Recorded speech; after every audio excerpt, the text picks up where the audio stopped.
వెళ్ళబోతున్నాం. అలా గేట్ తెరిచి శివయ్యని స్మరించుకొని ఒక్కొక్క అడుగు వేస్తూ లోపలికైతే వెళ్ళాను. ఎందుకంటే మనం వచ్చిన టైమింగ్‌కి లోపల పాము కూడా ఉండొచ్చు.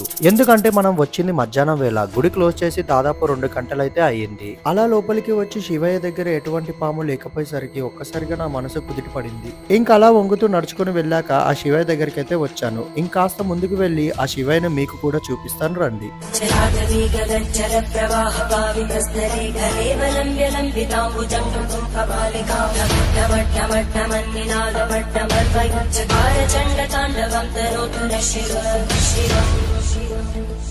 ఇప్పుడు మీకు ఎదురుగా కనిపిస్తున్న లింగమే స్వయంభు లింగం. ఈ లింగాన్ని చుట్టుకొని కూడా దాదాపు చాలా పాములు అయితే కనిపించాయంట ఇక్కడున్న పంతులు వారికి. ఆ పాములు ఈ శివయ్యకి రైట్ సైడ్ ఉన్న ఈ ప్లేస్ నుంచి అయితే వచ్చేవంట. మళ్ళీ ఈ ప్లేస్ నుంచి బయటికి కూడా వెళ్ళిపోయేవంట.